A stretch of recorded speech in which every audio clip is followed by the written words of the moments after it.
Iran Israel युद्ध के बीच में भारत में एलपीजी और डीजल पेट्रोल की किल्लत अफवाह चल रही है और जमाखोरी करने वालों के खिलाफ सरकार ने कड़ी कार्रवाई के निर्देश दे दिए हैं। और न्यूज 18 के मैनेजिंग एडिटर अमीश देवगन की आपको खास रिपोर्ट दिखाते हैं। अटल पथ डटा, अजय भारत का रथ, मुश्किलें हैं हजार, होगी जीत फिर एक बार। ये कहानी भारत की है, मेरे भारत की, आपके भारत की। किसने कहा परेशानियां नहीं है, किसने कहा चुनौतियां नहीं है, किसने कहा परेशानियों को भारत के लोग हरा नहीं सकते।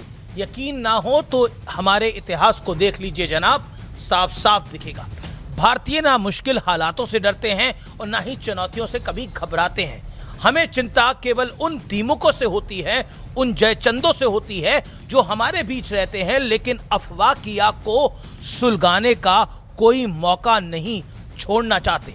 आपने कभी ना कभी गिद्ध के बारे में जरूर सुना होगा, सुना नहीं होगा तो देखा होगा। गिद्धों का उत्सव हाहाकार की नींव पर होता है, फिर भले ही हाहाकार उनके अपने ही घर में क्यों ना मचा हो। युद्ध वाली आग कहां दिल्ली से 8000 किलोमीटर दूर तेहरान में लगी है, उस आग का हाहाकार ईंधन वाले हाईवे यानी स्ट्रेट ऑफ हॉर्म्यूज से में मचा है और गिद्ध यहां भारत के आसमान में मंडराने लगे हैं, घूमने लगे हैं। और कैसे घूमने लगे हैं आपको पता तो लग ही गया।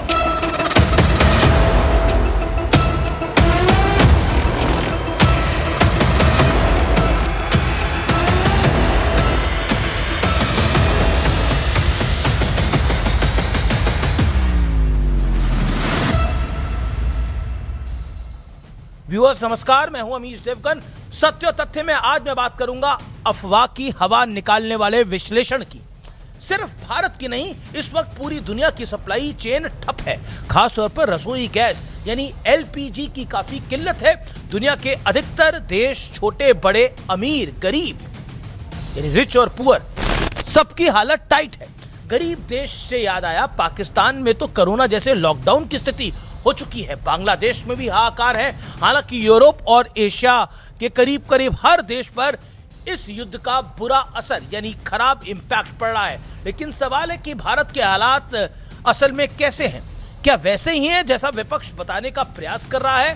क्योंकि विपक्षी नेताओं की माने तो देश में एक बार फिर लाइनें लगने की नौबत आ चुकी है। बहुत बुरा हाल होने वाला है। दावा है कि देश में एलपीजी की कमी बहुत ज्यादा हो गई है। मोदी सरकार की विफलता का नतीजा है। एलपीजी क्राइसिस का कारण क्या है, इस बारे में देश नहीं दुनिया का बच्चा बच्चा जानता है।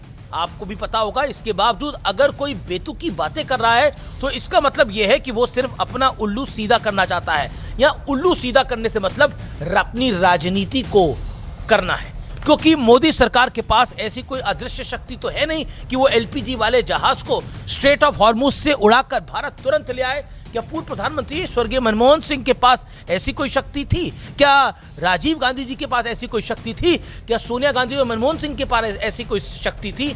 जवाब है नहीं। क्योंकि 2013 में इकोनॉमिस्ट प्रधानमंत्री सरकार ने रात 8 बजे के बाद देश भर के पेट्रोल पंप बंद करने का प्लान बनाया था, याद है ना आपको, ताकि खपत को कंट्रोल किया जा सके और इंपोर्ट बिल कम किया जा सके। सोचिए, जो सरकार ऐसी सोचती थी अपने काल में, जबकि कांग्रेस की सरकार ने ऐसा सोचा था, और वो आज कैसा सोच रहे हैं।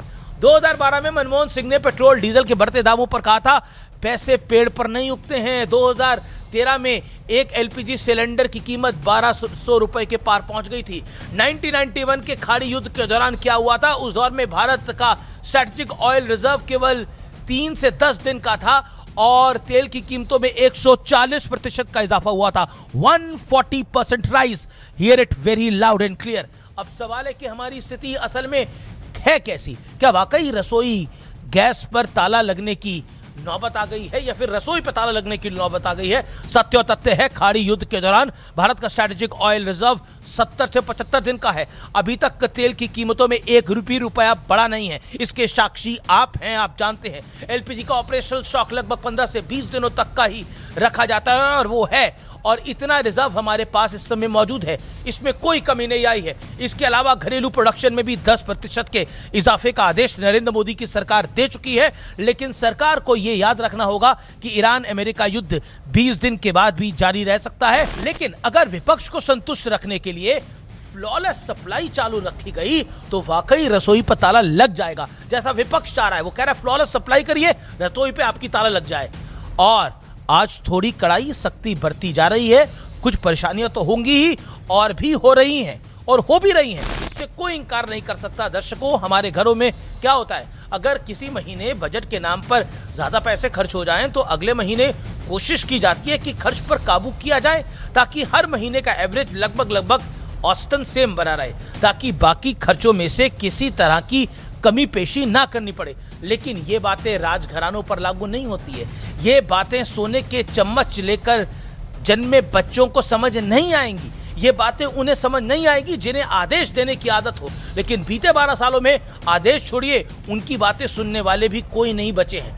ये बातें उन्हें समझ नहीं आएंगी जो सरकारें बनाने और गिराने के लिए ताकत रखते थे, जिनके हाथों में सीईसी, सीजीआई, सीवीसी सबकी लगाम होती थी, लेकिन अब उन्हें नियम और कानून मानने को मजबूर होना पड़ गया है। ये बातें उन्हें कतई समझ नहीं आएंगी जिनका जीवन अब सिर्फ और सिर्फ इस बात पर टिका है, ना जाने कब कौन सी अफवाह क्लिक कर जाए और उनका काम बन जाए। लेकिन इस मुश्किल दौर में आपको सावधान रहना है, देश का साथ देना है, सच्चा देशभक्त बनना है। ट्रैक पर चल रहे अपने देश को अफवाह की आग में झोंकने से बचाना होगा।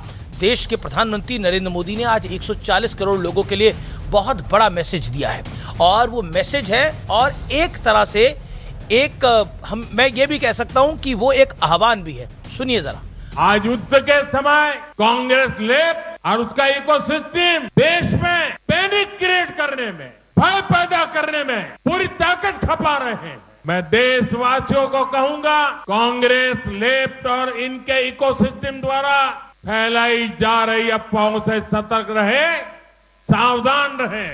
प्रधानमंत्री नरेंद्र मोदी की दूरदर्शिता का अंदाजा इस बात से लगाइए, उन्होंने वर्षों पहले भांप लिया था कि आने वाले दिनों में दुनिया को बायपोलर होना होगा और इसके लिए हमें अपने ईंधन के सोर्सेस को डाइवर्सिफाई करना होगा। यही वजह है कि मोदी सरकार के दौर में आज भारत 40 देशों से अपनी ईंधन रिक्वायरमेंट को पूरा करता है। पहले ऐसे देशों की संख्या सिर्फ 25 से 26 होती थी, लगभग 27 तक गई है। लेकिन दर्शकों, अब आपको देश हित की 3 बातें ध्यान में रखनी है, नोट करिए और इसको रिकॉर्ड भी करिए। किसी व्यक्ति या व्यक्तियों को सिलेंडर की होर्डिंग करते पाएं तो तुरंत पुलिस को सूचना दें।